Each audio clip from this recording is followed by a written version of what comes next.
nos hemos venido hasta el Palacio de la Magdalena, sin duda uno de los emblemas de la ciudad de Santander. Nos va a recibir su alcalde, Íñigo de la Serna. Él es nuestro invitado de hoy.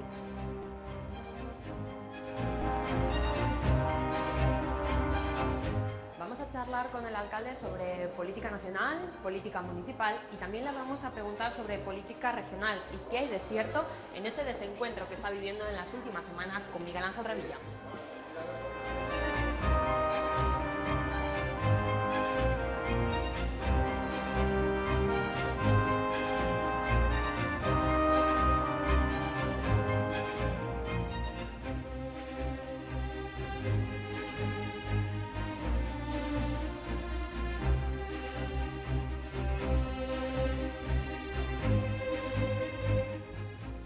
El próximo mes de mayo se cumple un año de esas elecciones municipales y autonómicas.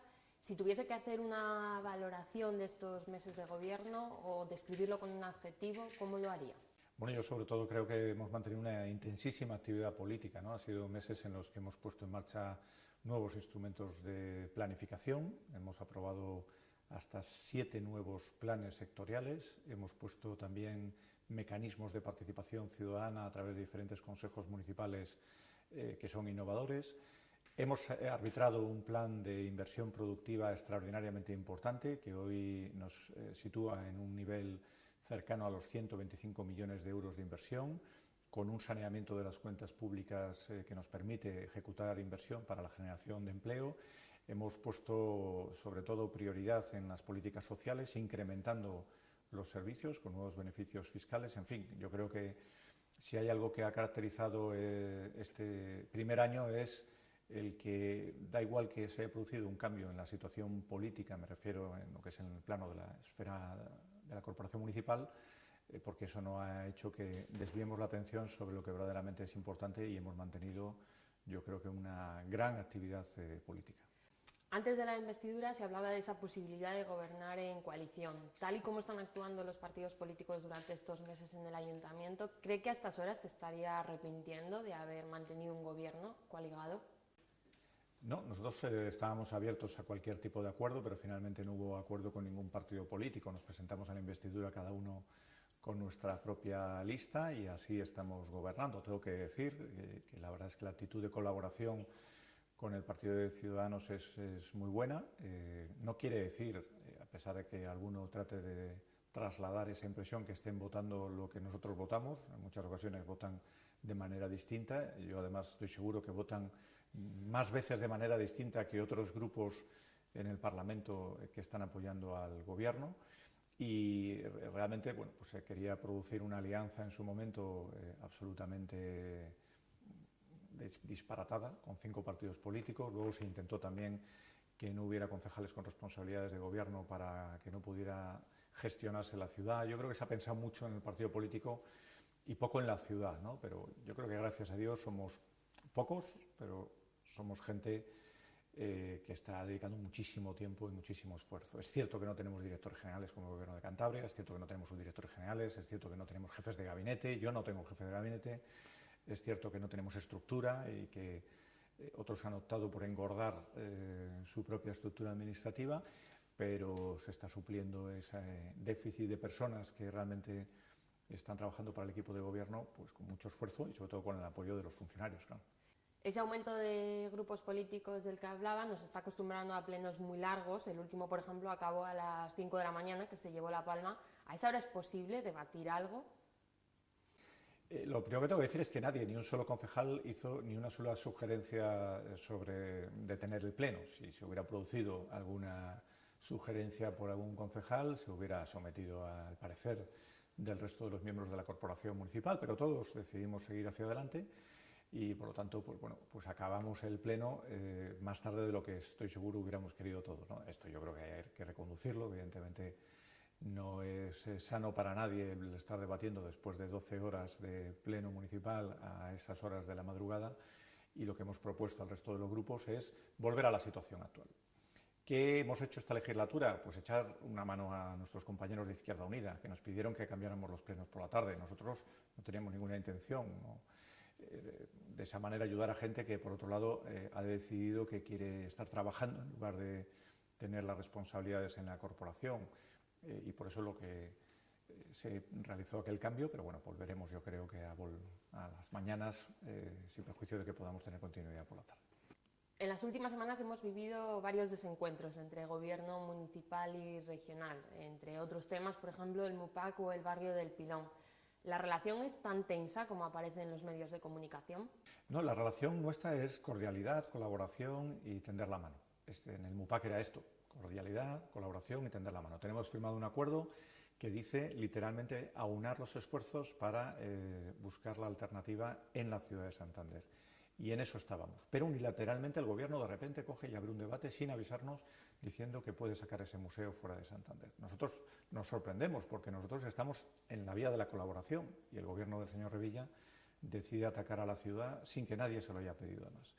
Cuando estábamos hablando de los espigones de la Madalena, exactamente igual. Llevamos 10 años en perfecta colaboración, todo el mundo cree que hay que hacer algo para que esas playas no se pierdan, hay un 90% de consenso social y de repente de la noche a la mañana nos enteramos que el gobierno sin avisarnos dice que quiere recurrirlo para detener esa inversión en Santander, con lo que se produce otro ataque a la ciudad.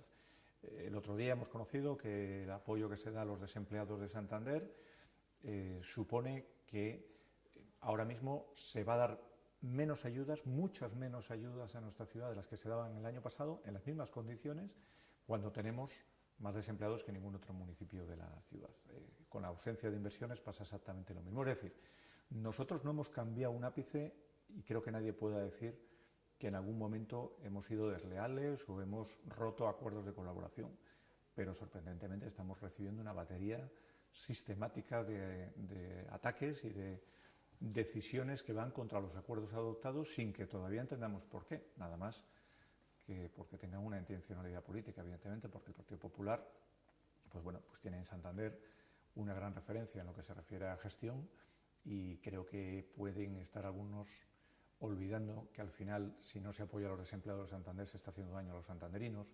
Si se paraliza una inversión como la de la Madalena, el hecho de que no vaya a haber playa, los principales perjudicados son los santanderinos. Si el MUPAC lo sacan de la ciudad, a quienes van a hacer un daño es a esta ciudad. Y yo creo que eso lo olvidan cuando, por encima de todo ello, ponen como objetivo principal el tratar de derribar a un partido político. Parece que en el Ayuntamiento hay unanimidad por apoyar que el MUPAC se quede en Santander, pero ¿quién tiene realmente la última palabra para decidirlo? Bueno, no hay unanimidad. Hubo una unanimidad en cuanto a que se quedara en Santander inicialmente, pero a diferencia de lo que ha pasado en el resto de municipios, los grupos municipales de la oposición, algunos grupos municipales, se han sumado a la campaña orquestada por el gobierno para hacer de esto un motivo de confrontación y de enfrentamiento político. De hecho, nosotros llevamos el otro día una moción muy sencilla al Pleno, que es que transcurrido un mes en el que todavía no se ha cerrado el debate, se cerrara el debate. No entrábamos en ningún tipo de elemento adicional a lo que ya sabíamos. Y votaron en contra. No querían que se cerrara el debate. En fin, yo creo que ahora mismo están intentando también utilizar esto los grupos de la oposición, que están en un nivel de crispación que jamás, llevo ya mucho tiempo en el Ayuntamiento, jamás he visto una cosa semejante, ni oí hablar de una cosa semejante. Que en un pleno en el que hay determinados grupos que no tienen mayoría se levanten del pleno para montar un espectáculo ante las cámaras de televisión sin que haya una razón justificada, porque luego se ha comprobado que aquello que decían que iban a tener menos capacidad de control ha sido al contrario, ahora tienen más, están más presentes en comisiones, tienen más dinero para poder emplear. En fin, yo creo que requiere, y entiendo que los momentos en España son los que son, pero hay sobre todo un tripartito, un PSOE muy radicalizado, entiendo que tiene el peor resultado de la historia de Santander, que puede estar preocupado por el peso que haya podido tener Ganemos en nuestra ciudad, pero radicalizar posturas, es decir, hacer cosas como las que hemos vivido en el anterior pleno, de prohibirnos que ayudemos con alquiler a una organización simplemente porque pertenezca a una religión, con independencia del tipo de acción que lleve, es tanto como sacar a la gente que ahora mismo tiene la cocina económica a la calle, echar a los niños de la guardería del barrio pesquero, porque detrás de esas organizaciones hay un paraguas religioso, ¿no? Yo creo que tanta intolerancia tanta crispación, es difícil que se haya producido en la historia de la corporación en Santander, ¿no?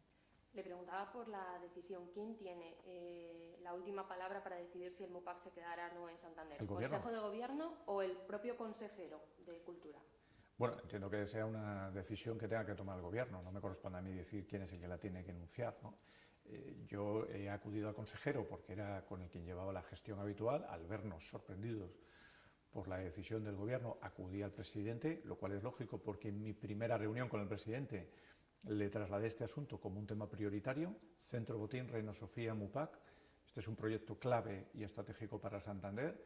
Él dijo que, por supuesto, que contara que nos iba a apoyar en este proyecto para la ciudad de Santander, pero la traición se produjo pues, apenas 5 o 6 meses después, cuando nos vemos sorprendidos por una reacción en la que dice, donde dije digo, y ahora me planteo sacar esto de Santander, ¿no? No sé a quién corresponde, pero lo que sé es que debiera tomarla ya. Esta semana ha comparecido en esa comisión del Parlamento sobre la ley del suelo. La pelota está en el tejado de unos u otros y a veces los ciudadanos nos perdemos en ese baile. Quiero que me explique, como si fuese una vecina del pilón, con lenguaje sencillo, cuál es exactamente el problema. ¿Quién tiene realmente la llave para poner la solución a los problemas del barrio? Hay un vacío legal. Nosotros no podemos garantizar un realojo en lo que dice la ley actualmente. Por eso hemos llevado una propuesta de ley al Parlamento, ¿no? Otra cosa es que algunos estén utilizando pues la oposición del Parlamento, cosa que yo tampoco había visto, también para hacer oposición al Ayuntamiento de Santander. Esto no había sucedido nunca, pero si ahora uno va al Parlamento se encuentra que las mociones ya no son sobre por qué el Gobierno hace o deja de hacer, ¿no? Son sobre por qué son los horarios comerciales en Santander así, hay que parar una obra en Santander que es la de los espigones, y ahora vamos a llamar solo a unos vecinos de Santander. Y le explicamos, no, si esta situación es para un tipo de suelo que se da en cualquier municipio en Cantabria. Es la misma situación.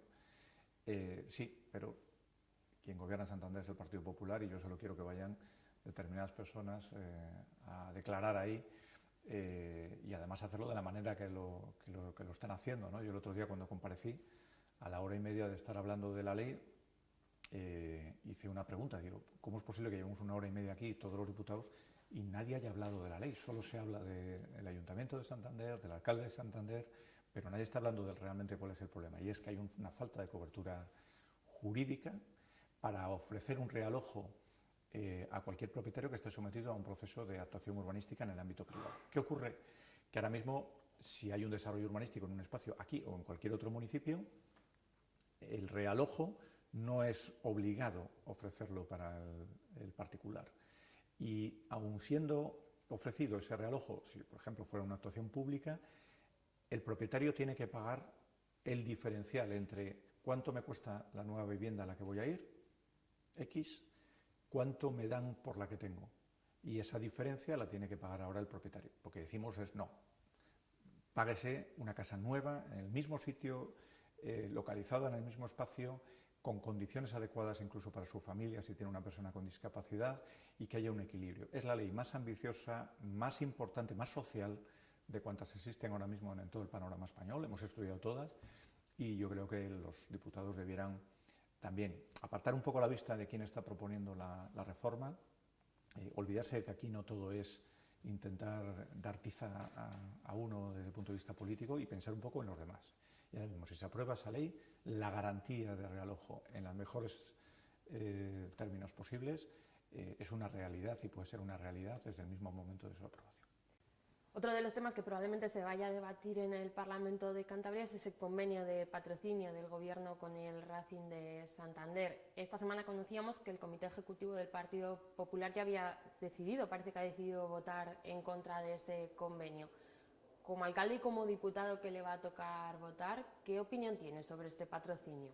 Bueno, en primer lugar yo tengo que decir que el presidente del partido, con posterioridad al Comité Ejecutivo, ha hecho unas declaraciones en las que ha dicho que la decisión no estaba finalmente tomada, lo cual habrá que esperar a conocer primero la propuesta, en qué términos está y tomar la decisión de acuerdo con las palabras que ha dicho nuestro propio presidente. Evidentemente, la decisión que yo tome como diputado será colegiada con el conjunto de compañeros que formamos parte del grupo parlamentario, si bien también es conocida cuál es la posición de este ayuntamiento y de este alcalde desde antes de presentarnos la primera vez. Nosotros siempre hemos dicho que el apoyo institucional es muy importante, que el apoyo en cuanto a recursos, infraestructuras también lo es. De hecho, ahora estamos trabajando con el Racing en poder renovar todos los campos de fútbol del complejo de la Albericia, que requiere una inversión, pero que entendemos que es importante porque ahí juegan también los más pequeños, pero que no estábamos de acuerdo, hemos dicho siempre, en que tuviéramos que dar dinero público. Otros lo hicieron y todavía nadie ha contestado. Yo he dado respuesta a una pregunta muy sencilla: ¿dónde está aquel dinero? ¿Dónde están aquellos 22 millones de euros? ¿A dónde han ido a parar? ¿Quién se hace responsable de ello, ¿no? ¿Qué es lo que creo yo? Que este asunto no tiene por qué ir al Parlamento.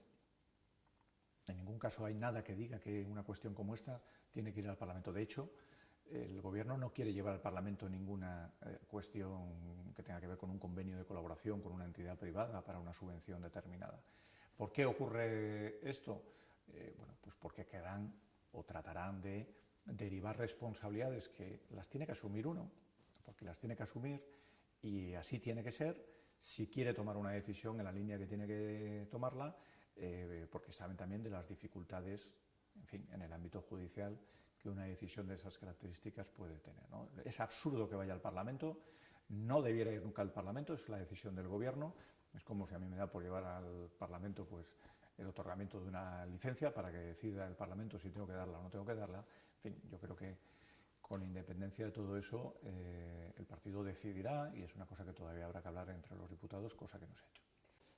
Quería hablar ahora con usted de política nacional. Ayer se mantuvo una reunión en la que, como era esperado, tampoco se avanzó nada. Por cómo usted ve trabajar a esos tres grupos políticos, tanto a nivel municipal como regional, ¿cree que puede haber un acuerdo de gobierno entre los tres? Imposible. Entre los tres, imposible. Es posible un acuerdo con Podemos, es posible, porque ahora mismo yo creo que hay una serie de contactos claros, no es que lo diga yo, es que se han puesto evidentes, entre todo lo que Podemos significa, y me refiero no solo a Podemos, sino a determinados grupos independentistas que giran en la órbita de Podemos, y yo estoy convencido que lo que se va a producir es una puñalada trasera a Ciudadanos por parte del PSOE, que realmente ya lo está haciendo, porque por un lado le ha dicho: tú no te preocupes porque vamos a ir a todas las reuniones juntas. En fin, lo ha dicho hasta en límites que casi producían sonrojo, y por otro lado se reunía con un partido político sin que el otro lo supiera, ¿no? Lo que es claramente una deslealtad absoluta hacia un acuerdo que tenía con un grupo político, ¿no?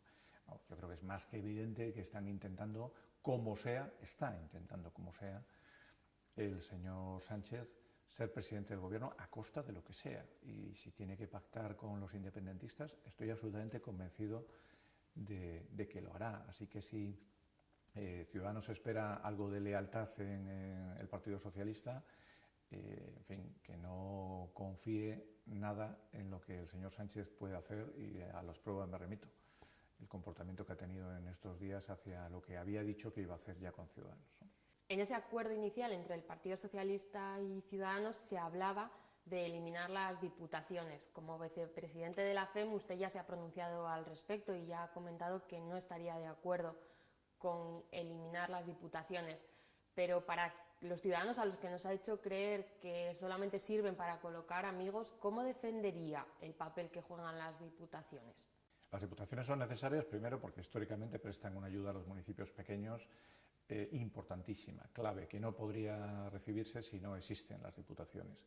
Por otro lado, es absolutamente equivocada la idea que se puede tener de que son administraciones deficitarias, que tienen un gran agujero, unas enormes deudas, y que no pueden financiar los propios servicios que prestan. Al contrario, en este momento las diputaciones tienen un nivel de saneamiento que ya le quisieron las comunidades autónomas para sí, y eso significa que han sabido recomponerse en la situación de crisis que hemos padecido para fortalecer su sistema financiero y con ello prestar mejores servicios a los ciudadanos, ¿no? Y por otro lado, tienen una estructura que tampoco es tanta como se puede decir, porque a veces hemos hablado de 35.000, 45.000, 50.000 personas, como si todas ellas fueran eventuales, ¿no? Estamos hablando que menos de 1.000 de estas son personas, digamos, que tienen un carácter de eventualidad. Estos son también funcionarios que trabajan dentro de las diputaciones prestando esos servicios y que son unos recursos que alguien tendría que asumir, en su caso, si llegaran a desaparecer, ¿no? Por eso,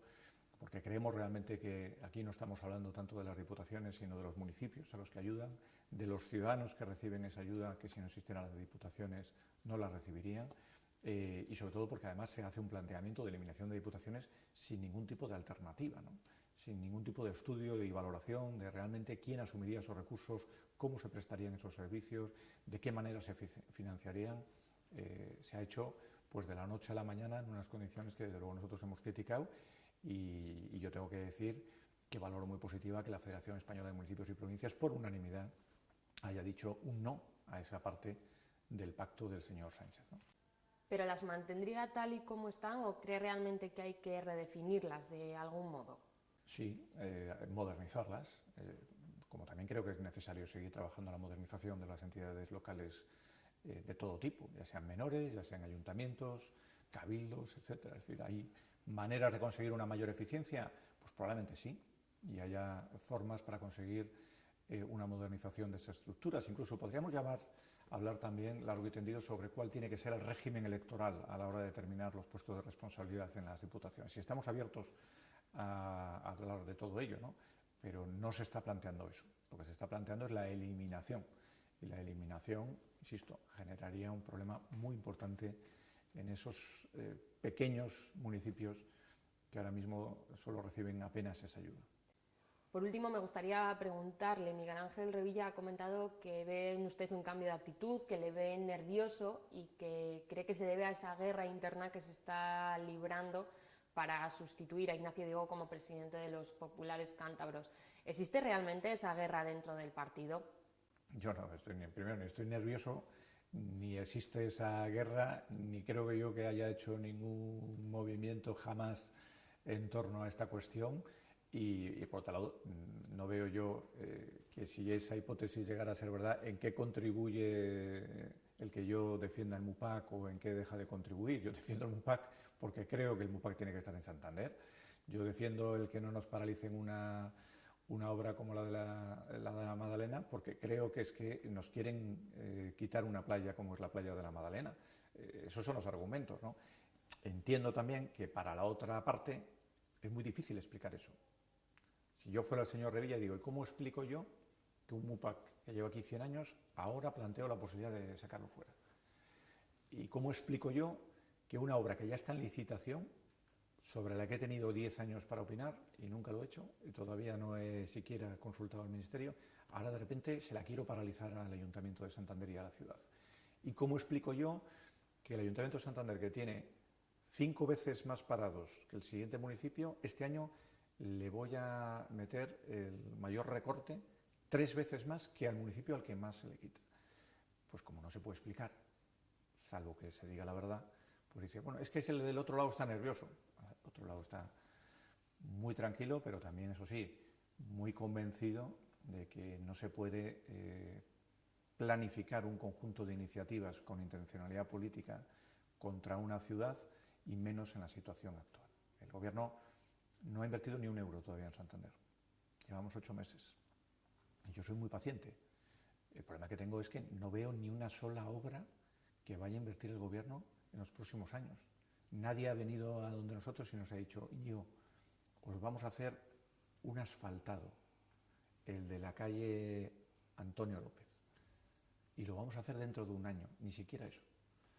Nadie está pensando en apoyar en estos momentos ningún tipo de inversión en la ciudad. Es justo que yo reivindique lo que creo que es necesario para Santander, ¿no? ¿Nervioso?